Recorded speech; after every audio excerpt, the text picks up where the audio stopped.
Where my girls at? Where my girls at? Independent, free spirit. Ooh, it's some serious. Where my girls at?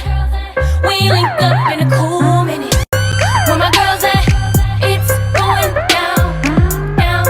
Where my girls at? It's going down, down. It's going down tonight. We going out tonight. Yeah, right. We going out tonight. It's going down tonight. Yeah, right. It's going down tonight. We going out tonight. Yeah, right. We going out tonight. It's going down tonight. Yeah, right.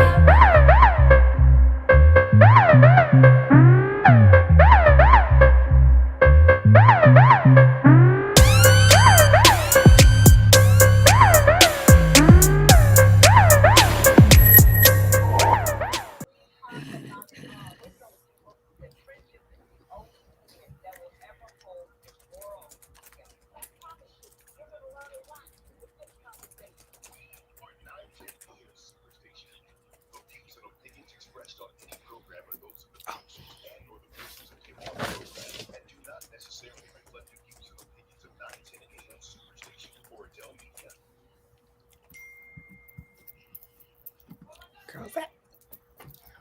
Here we are.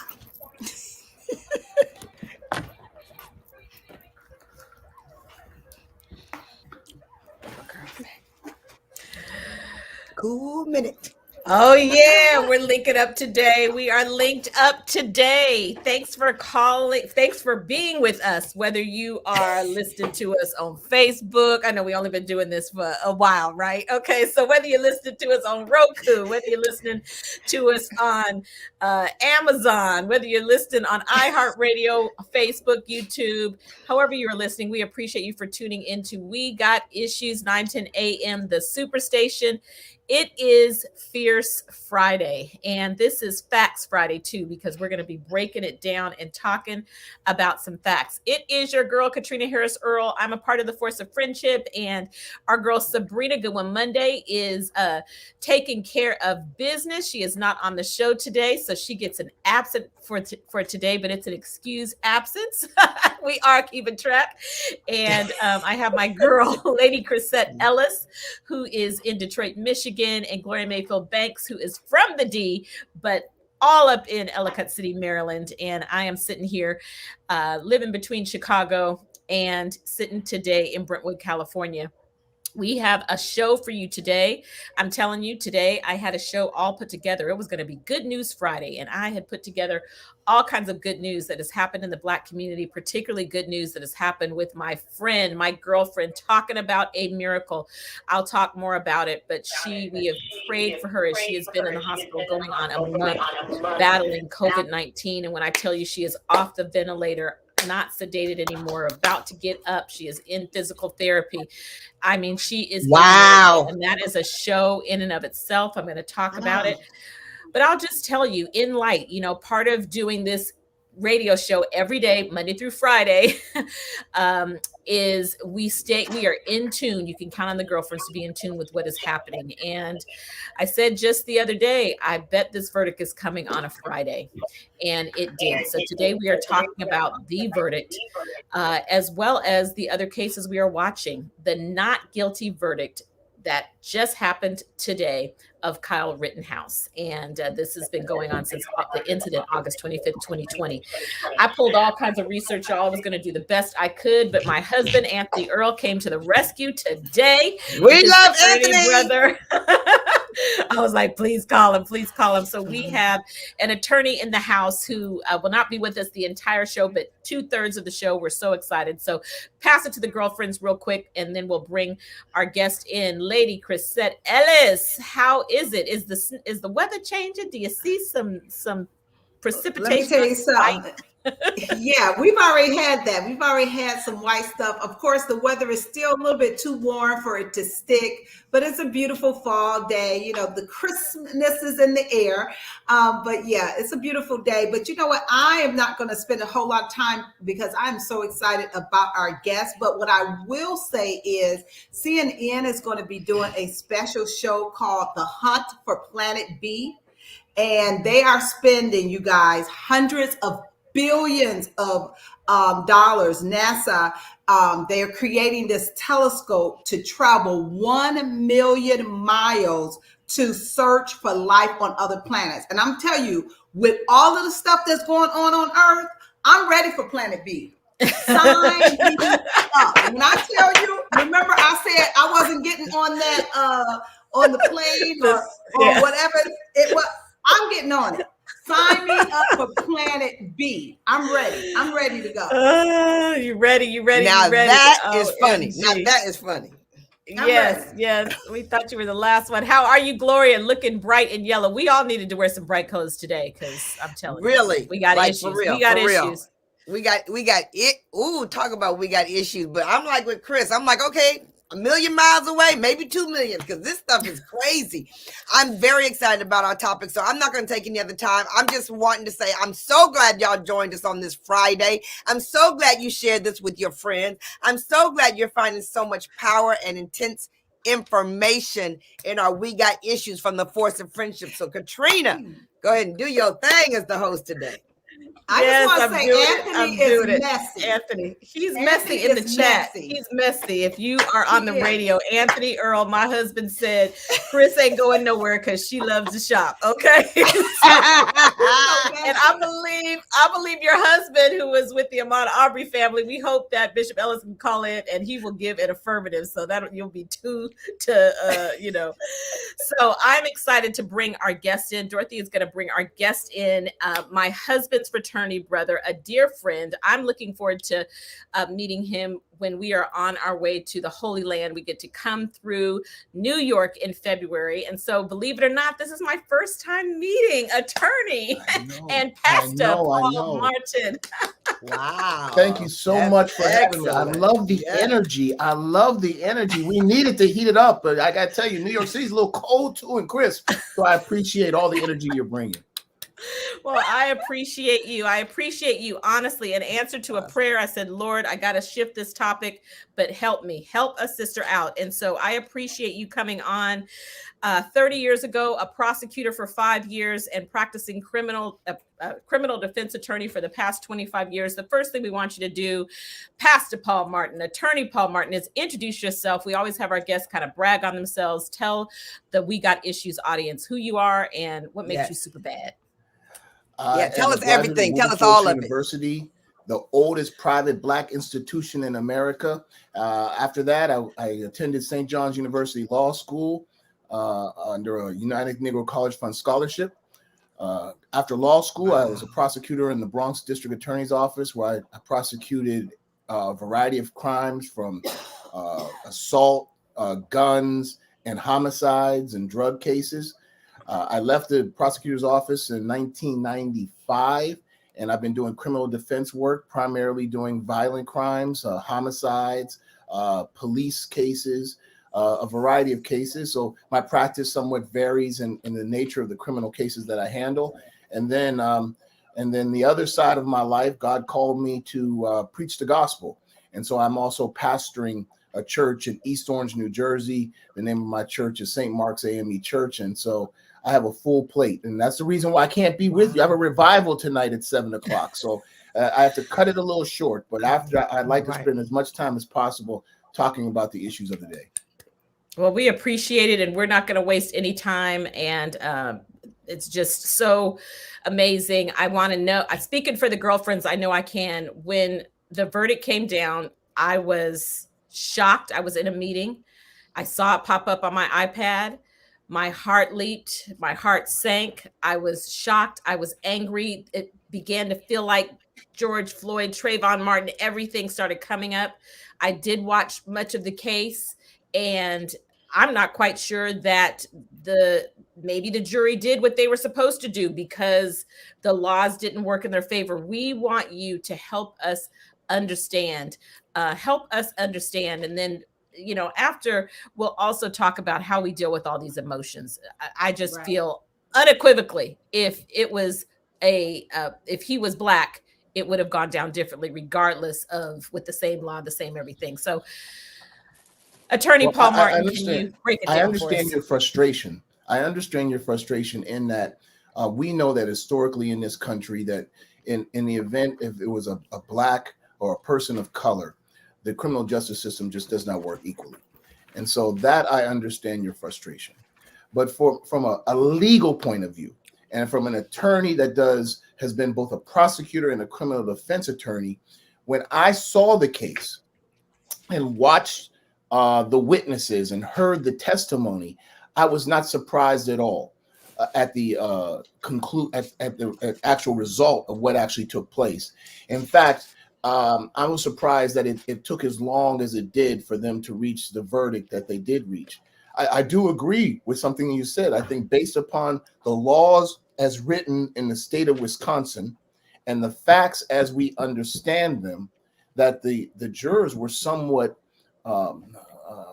forced to render a decision of not guilty. And you got to remember, not guilty means that the prosecutor could not prove their case beyond a reasonable doubt. It does not mean a person is innocent.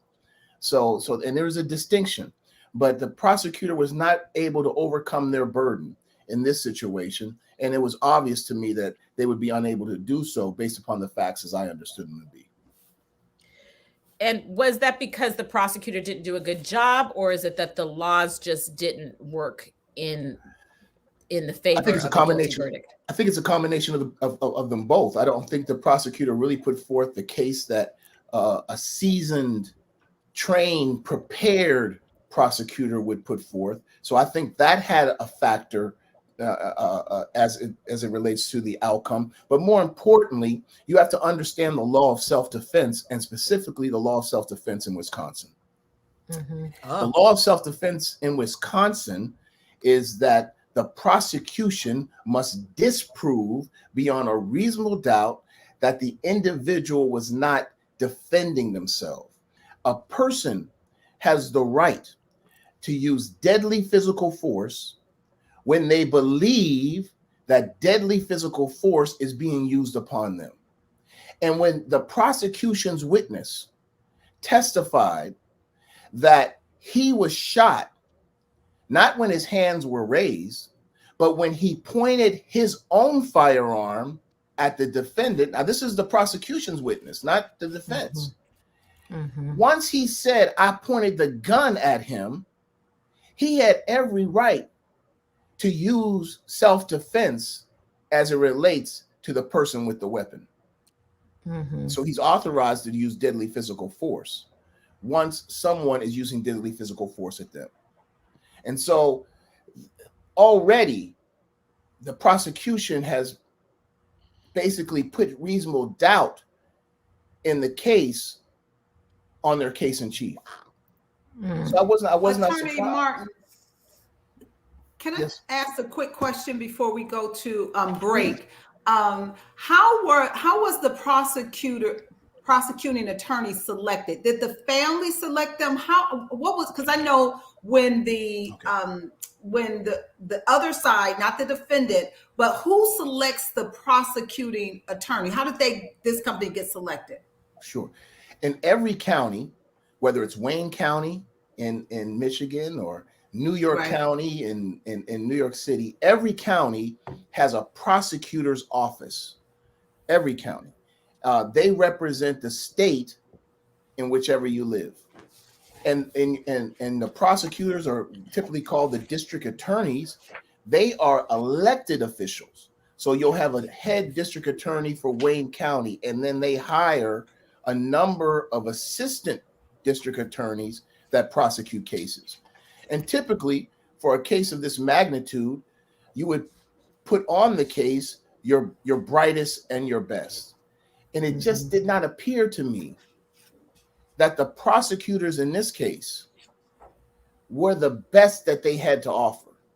There were so many issues I had with the way they prosecuted the case. One of the keys of being a litigation attorney or to being a trial lawyer is the questions, the answers for the questions that you ask. And they asked numerous questions, which they either knew the answer was going to be pro-defense or they weren't sure what the answer was going to be, and it came back to burn them. And so that was one of the problems that I had with the way they prosecuted the case. I don't think they were very well prepared.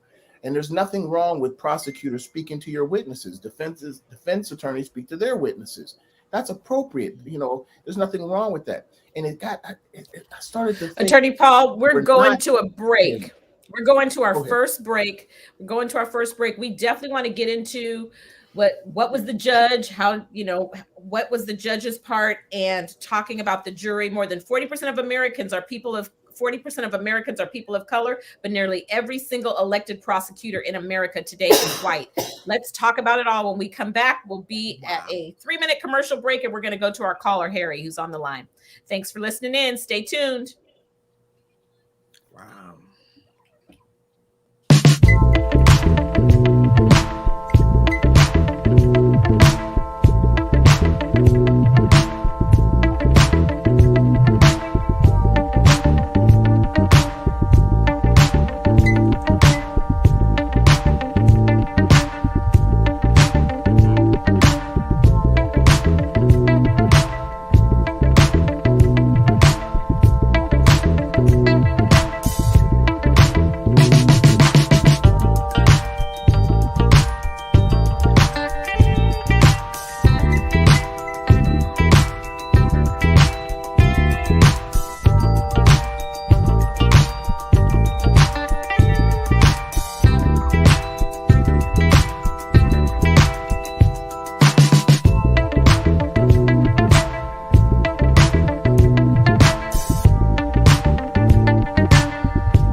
Okay, we are back. Thanks for listening into We Got Issues. We have 2 callers. We're going to go to our 2 callers and then get right back to our guest, Attorney Paul Martin. Harry, are you there? Thanks for calling in to We Got Issues. Yeah, hey. I'm enjoying the show. Thank you for taking my call. It was for the last week or so, people that have been watching the trial have pretty much even been wondering why they brought charges. Because after the moment that your guest just mentioned, where a survivor said he pointed his gun at Rittenhouse before Rittenhouse shot him, everybody just knew that was it. That was self-defense. And there was a couple moments, and I wanted to challenge your guest on his assertion that the prosecutor was the best and brightest they had to offer. I know a lot of... He wasn't. He said he believes that they did not put forth their best. He was an assistant district attorney or something. I don't know if that's a political position or whatever, but usually my point is, even a damn fool has heard of the Miranda rights, Miranda law. Why? This is a question to your guest.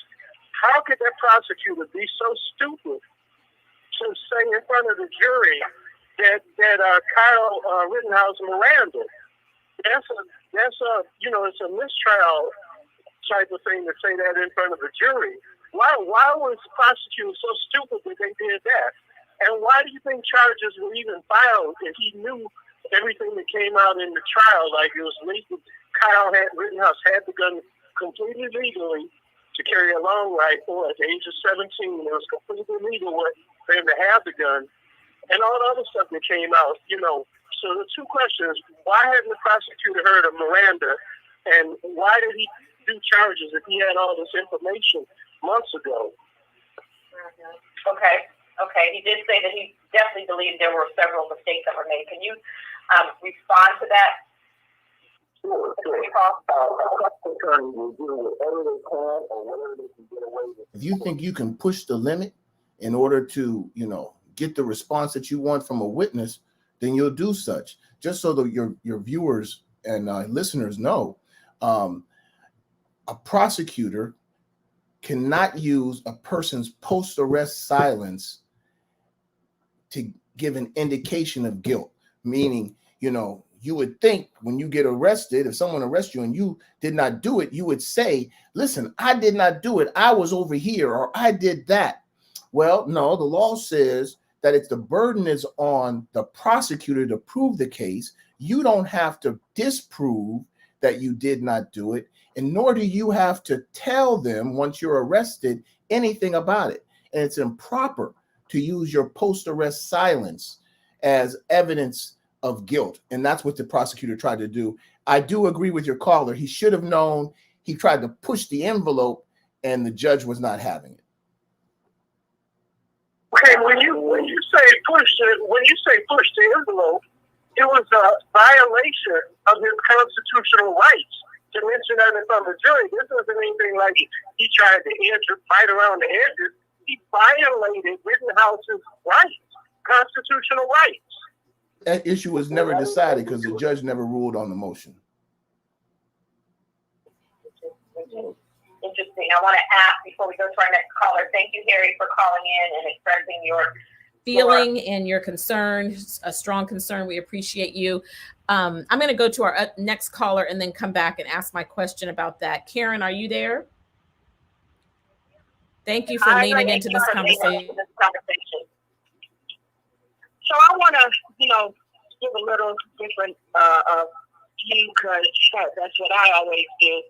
This is what I don't understand. And Mr. Martin, with all due respect to your profession, because I'm not an attorney, but what about the points that the DA did drive home? For me, the number one thing was after the first shooting, the guy left, went running, and at that point, to me, it was obvious he was going to get into another conversation because he left the guy that he just shot. I'm sure if he would have put his gun down maybe and said, hey, I'm sorry he was coming at me, but how come we can't get past the first guy he killed? We're jumping to the other guy that pointed a gun at him, but what about the first guy? And then what about the fact that he wasn't even supposed to be able to buy a gun like this? I wish I was in the jury room because what is fundamentally wrong with our system is we're still working on old laws, we're still working on old rules. And I know, Mr. Martin, you're going to say it's the best system we have and we got to follow it. But following the system that we have does not work. Because if I was in the jury room, I would have said, let some common sense come into play. This kid is guilty, period. His whole disposition was wrong. First, he was acting like he was a medic. Then he was acting like he was a fireman. Then he was acting like these different things, and they proved that he didn't have any credentials. Why are we not addressing that? And I can't understand the jury gets past that unless it was just a white thing. Like, it didn't matter. These jurors were not going to find him guilty. That's the real story here. The prosecutor being bad or he made a couple of mistakes has nothing to do with this guy being totally guilty, and he walked away with murder. That's it. It's really simple. So in response to some of those questions, a juror's job is to apply the facts to the law as the law is given to them. And once a juror says that I'm not going to follow the law, then they're not fulfilling their duty as jurors. And so the question that the jurors were to decide was not whether he lied about being a medic. Whether he told the truth about that or not is irrelevant to the case. The issue in the case under self-defense is as follows. Did a person have reason to believe that he was being faced with deadly force? Was his position reasonable in believing that he's dealing with deadly force? And whether the force that is being used is proportional to what you're being confronted with. For instance, if someone's coming to fight you and they have their fist up, you can't take out a gun and shoot them. It's disproportional force. So you can't bring a bazooka to a knife fight. Once the gentleman, the first victim, pointed his gun, he's justified in using deadly physical force against him. As a prosecutor, and I'll put my prosecutor hat on, I think what should have been argued was, yes, he was justified in using deadly physical force against a person with a gun. But after that, there was no other person with weapons that could have caused your death. Therefore, you should not have used deadly physical force against the other individual. What they tried to do is say that Rittenhouse was running away, which the video, because most of the facts are all on video. It wasn't like they could make it up. They saw Rittenhouse was running away and that the people were chasing after him because they didn't want him to kill anyone else. But it doesn't really make a lot of sense because I don't know too many people that chase people that just shot somebody, unless they're police officers. So there was prosecution's case. Go right ahead. So let me ask you this. Had this case been in a different state, is the issue, I mean, there's definitely some injustice that's taking place here, whether it is the jury, we want to talk about the judge. Had it been in a different state where the self-defense is defined differently, would the jury have been right to find him guilty? Pretty much, that self-defense law is pretty standard in just about all the jurisdictions. Wow. That is not. I mean, it's pretty much embedded in our criminal justice system. A person can use deadly physical force when they're faced with deadly physical force. And so, I mean, I see the injustice or the anger that comes within is because we've seen situations where people of color have not received the benefit from the media or from having competent counsel. Mm-hmm. And so there is where I know where you say, well, you know, because if he was Black, he would have been treated differently. I will say this. I have represented a number of African-American brothers and sisters who have used the defense of self-defense and have been acquitted. Mm-hmm. Found not guilty, caused the death of someone else, but they were faced with deadly physical force themselves. But so how much of this case is not unusual? Chris, I know you want to jump in. I saw you getting ready to ask a question. Yeah, I was going to ask, you know, just listening to you explain that you can, you know, render deadly force when you are, you know, when somebody else is using deadly force against you. And of course, you know, I don't want to jump to the Ahmaud Arbery case. That's going to be really interesting to see what the verdict is there, because here you have an innocent individual that doesn't have any weapons. He's running away from the people that have the weapon and they're running to him. So I'm telling you, we better have a different verdict in that case. Based on this conversation. Just so you especially. understand, you got to understand how they're trying to couch it. Now, what the defense in that case is trying to say, and this We're is going to pretty one more interesting. break. We're going to one more break. So we Go ahead. definitely want to go to Ahmaud Arbery as soon as we come back from the break so we can maximize this time. I'm telling you, the chat is hot. It's hot. Antonio's talking about $2 million will make a difference in this country. Leela says the mother should have been charged. And Sharon is just straight up saying, we have got to change this justice system. We'll be right back. We will be right back. Thanks for listening in.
are back. We are back. We are back.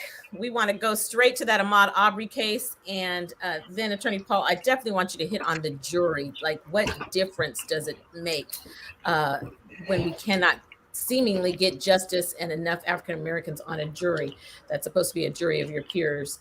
And then we're going to go to our callers. But can you pick up what you were addressing, Lady Crisette's issue in the Ahmaud Arbery case?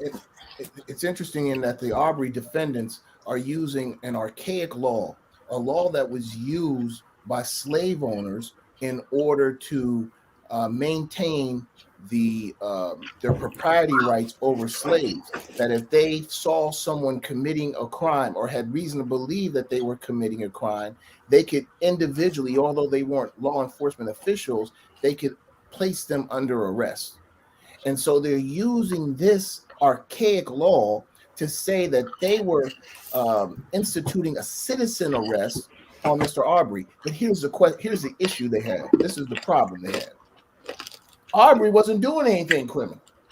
The defendant took the stand as on a self-defense case. The defendant must take the stand for all intents and purposes. And he said over and over again, he never saw Aubrey do anything other than run.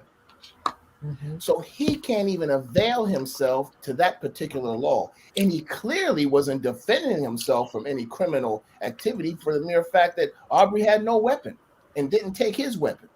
So I don't see how he's going to be able to use a self-defense claim or this law under the current state. Wow. Okay. So much to talk about. We're going to go to a caller. We're going to go to Gordon and then Mary. Hang tight. Gordon, are you there? Thanks for calling in to We Got Issues. Yes. Great show, ladies. Just wanted to comment on what Attorney Martin said about the prosecutors. I have over 30 years in the criminal justice system also, and I agree fully with them that they did not put their brightest couple of prosecutors on that case as they did with the OJ. You know, they got Chris Martin and Marcia Clark, who were their top stars in that area, but they did not do that in this case. Wow. I thank you for giving that perspective. I thank you for giving that perspective. And we can see that in action. So thanks for calling in, Gordon. We appreciate what you lend to the show. And Mary, we're going to go to you. Mary, thanks for calling in to We Got Issues. Are you there, Mary? Yes, I am. Okay, so to the attorney, I would like to know, how is it that they're allowed on the Aubrey trial, the people who murdered him to say it was self-defense when the law says that you have to bring the same force. If someone slaps you, you have to slap them back. You can't choke them. So why would they allow them to say this was self-defense if there's a vehicle, they're chasing them down with a vehicle, and then there is the gun? So here you have this person who's like helpless, and then you have these devices that clearly he cannot defend himself against. So how is it that it becomes a self-defense argument? I'll hang up a little bit. Yes, so a defendant can use whatever defense or say whatever he wants as it relates to his own defense. At the end of the case, the prosecution can ask that the court not advise a jury as this to defense if there is no legal basis for it. And that's a legal decision the judge has to make. But more than likely, the judge will allow a jury to decide whether self-defense was legally raised and whether the prosecution has disproved it beyond a reasonable doubt. They'll say it's a question for the jury. Came up on the chat, and Attorney Martin, you can address it. When my husband came home today, he was just like so shocked that so much that had been said in the media has been misinformation. I personally, and you know, it just goes to That's tell a good point. you That's good. you got to really, really be careful that you're not spreading things off of emotions, because I know I was saying, you know, what kind of mother would take her son across county lines and drive him there with a gun, only to find out today that he was already there at his father's house, that he didn't purchase that weapon. Someone else purchased it for him. And so I guess my thing is, you know, in the chat, so many people are going off of misinformation and they're getting more angry because of what they thought was facts. Now we're finding out it was never the facts. Can you just kind of talk about that? I have tried a number of nationally publicized criminal cases, and it shocks me sometimes when I get the newspaper the next day and I read what the paper says happened in the courtroom, and I said, were they in the same room as me? Those weren't the facts at all. And so it's important for us. They just print whatever they want to print. They whatever whatever addresses their political agenda, whatever that may be, that's what they will print. So we have to be careful about what we believe and investigate the facts for ourselves. Well, one of the things that I know gets me in an uproar is I firmly feel like what we saw, you cannot deny what we saw on video, that if that had been a black man with that kind of a rifle walking toward the police, there would not have needed to be a trial because he may not have been alive. And so I know there's just so many things that come up, but can you talk, before you have to go, can you talk about the jury in so many of these cases?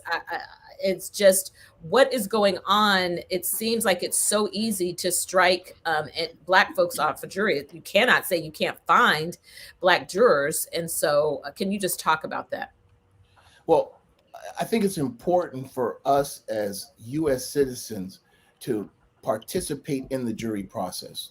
And so often we don't either want to go you get that jury notes, I don't want to go, or I ain't got time for that, or I got to worry about being employed. But unless we have people on the jury that look like us and have the similar experiences as us, they will, they can understand what we're going through. And so it's important that we have diverse juries. An attorney in a trial can knock off anyone they want as long as it's not for race, creed, color, or religion, or I think sexual preference now. You can't do it. And in a city like Kenosha, Wisconsin, the population, I think, is about 30% African American, but they only had one black juror on that jury, right? Mm-hmm. And so why is that? I find the reason, and I get frustrated as a trial attorney, our people are brutally honest. They'll get in there and say, the first question may be asked, do you believe law enforcement officials? And we say, absolutely not. Hold on. You mean you don't believe things that may not sound, right to you? No, I don't believe anything they say. That's deep. Oh, then you out. And so we have to be careful about what we say and think about what we say. Can we listen and still be fair? I think black people or people of color are some of the fairest people on this whole world. But unless we're in the jury room, we never get a chance to exercise those rights. So it's important for us to be careful in what we articulate to these courts as it relates to participating in the jury system. I know if we can, we will go to our caller if he's still there afterwards, but we have 3 more minutes before break, and I know you need to go, and then we're going to address some of the other issues. But what else to bring more justice, in addition to us being willing to serve on a jury and the things you just said? What else can we do to bring more justice in the justice system so that we see an equal, so that justice is literally blind? Participate in voting for your district attorney. Tell your district attorney you want more people of color serving as assistant district attorneys who evaluate these cases, who come from the same neighborhoods as you and have the same experiences as you. Elect your judges. Most judges are elected. Elect people of color from the same neighborhood so they can decide the same decisions and look into this whole situation. Encourage our people there's nothing wrong with being law enforcement officials. Have more people of color working out as a police department. I think Mr. Moore, 30 years he's been on the police department. And because of his experiences, he lends a certain attitude and disposition that we won't get from people who don't know us or look like us, who come from different places than us. This is so good. This is so good. Gloria, I'm going to go to you before the break. And then we just appreciate you, Attorney Paul, for lending your voice and really breaking it down. The law is the law, but we can change the law if we see that it's not serving us rightly. So, Gloria. My question goes back to, what we're going to continue to go forward with. The fact that Attorney Martin, that you were able to tell us some viewpoint that we never know. Not only getting more blacks on the jury, but more black attorneys and prosecutors and defenders. I mean, it's just this long story of what's going on and trying to encourage more people to go into that profession in the season that we're in right now. I just want to know, is it harder now than it was 15 years ago to be in those positions because of the culture of the country right now? I don't think so. I think they're calling out for people of color to get into these places and to these positions. We just have to step up and be willing to serve in public office and to serve as judges and serve as district attorneys. It was one of the greatest experiences I ever had. And I was able to really affect the community that I was in. But we need more people to do that. More people of color. Do you feel that the job that those are in those positions now, do you feel the jobs of the prosecutors or the defending attorneys is harder now than it was 10 to 15 years ago because of the culture of the country right now? I think the culture of the country is so divisive right now. It makes every aspect of life a little differently. I mean, I'm even talking about like going to the supermarket. You got to look to the right, can't bump anybody, don't know what's going to happen, don't know what they're carrying, who knows what's going to happen. Yeah. But Attorney I think Paul, we are resilient people. We're going to another break, and I know you have to go. We are in need of revival. When I tell you we're in need of revival, thank you for the work that you're doing. We are so glad to see a man that looks like you from an HBCU that is doing the work in the criminal defense system as well as the kingdom. So thanks so much. Stay tuned. Thank you so much. Thank you all. Whenever you need me. Whenever you need me. Thank you so much. Trust me. Trust me. You're in the tribe. All right. Thank you. Stay tuned, y'all. We'll be right back.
Okay, we are back. This has been a hot topic for sure because we got issues.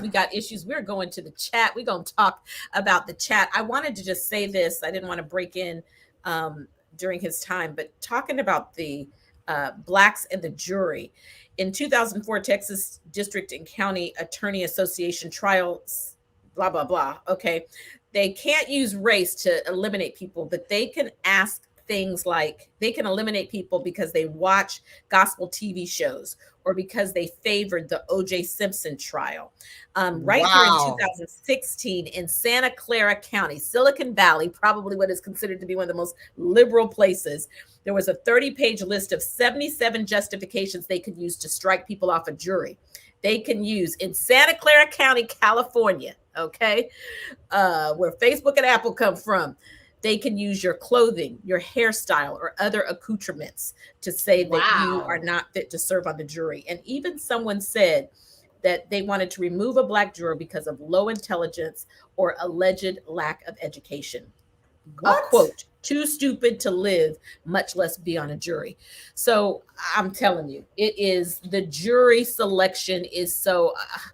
I have to say, I'm one of the people, self-employed, who was like, how would I serve on a jury for 3 weeks, a month? But we have got to make a different decision. So we're going to go to Grace, and then I'm going to come back to the girlfriends to talk about some of the things that are in the chat. Grace, thanks for staying tuned to We Got Issues. We want to hear what you have to comment on. I truly thank you, ladies. I didn't have a question for the attorney, but I'm going to say this. If we cannot produce students that are graduating from high school that are reading on a 12th grade level or higher, and they're graduating and we've got a 4th grade level and a 7th grade level, and graduating, how are we going to produce lawyers? Okay, so we need to get the system of the high school correct. Or even elementary. We need to get that right. It is sad that we're not producing more attorneys. But you understand also, too, that debt, and if they're not getting scholarship, no parent really wants their child to go through that. So let's say the NAACP, let's say prominent attorneys already that are making millions and have it in the bank, why don't we set up scholarships that are significant to actually get these individuals through school, the ones that don't graduate, and graduating with honors or at least a very good comprehension of knowing or in reading. We need to do better. We're failing our students. I hear all of this, and it sounds great, but we have to get it right on our local level of our children graduating, knowing, and not necessarily Michigan ready, world ready. We're failing them. And the school system is absolutely horrific. Absolutely horrific. My child has graduated through BPSCD, and it's sad to know that his other classmates, the level, that it is absolutely sad. Absolutely sad. I was there. I know it. And it's sad. It is absolutely sad. We're failing our young people. So we need to have something, to help them pay for their debt. Being a lawyer is a good $240,000 going through, at least. But we need to have something to help them pay for that debt. In the trial, you know what? I just can't be really, really disappointed because it was carved in and paved before. It's right in the middle. We literally knew. But it's sad that the white system allowed some of their people to be killed and not have somebody accountable for the killings. It is absolutely sad. But they will sacrifice and keep their young. So those others, the ones that died, they were sacrificed. They were literally sacrificed because they know they were wrong. When you're dealing with the laws and the system, and I'm going to say this, laws are legally allowing white supremacy. But when they come out of their mouth and they talk about laws, legally allowing white supremacy, that system, they created that for us. It is truly their system. And it worked just the way they wanted to work for trial. It did. And you know what? And I'm going to say this. His mother and his father should be really, really disappointed in his actions. The cousins should not have kids together. I'm going to say that. And I thank you, ladies. Have a great evening. Great. Thank you for calling in. I do Kay appreciate King said, and that was one of the things I was going to say, we know the education system needs to be overhauled, and yet there is so much money that is available that is not tapped into. There's a lot of money. If somebody really wants to go through law school, there are ways of making that happen. And so I just want to encourage anyone who's listening in that is your goal, to make that happen. Girlfriends, let's just look at, I don't think we have any other callers right now. So the chat is hot. Gloria.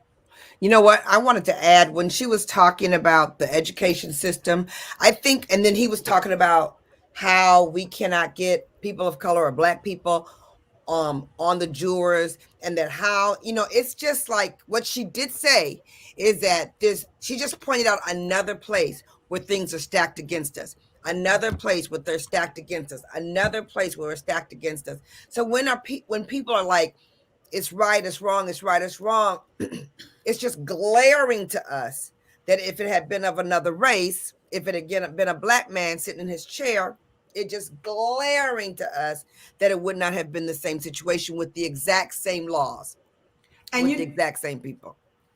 Right. And you know what? That's the problem. I think that we would be more accepting of verdicts if in the past, when the persecutors or the victims were people of color, they got the same justice.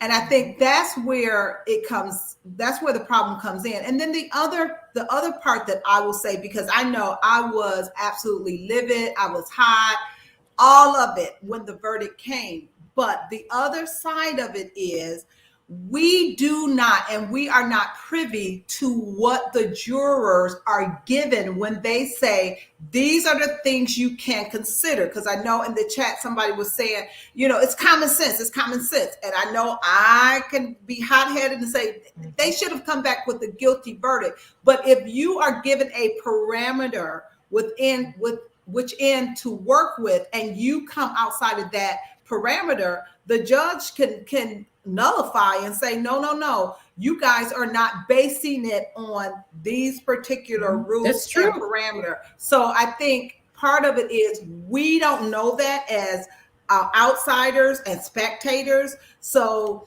we can be upset, but I just think we don't have all the information. At least I'll say I didn't have all the information.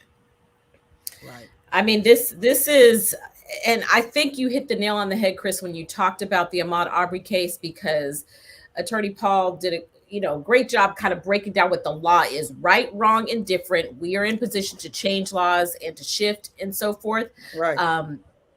But when it works for both sides, let's see what happens with these other cases. That is where the problem is. Justice must be blind. It cannot be different for your child than it is for their child. It has to be justice, or it's not fair.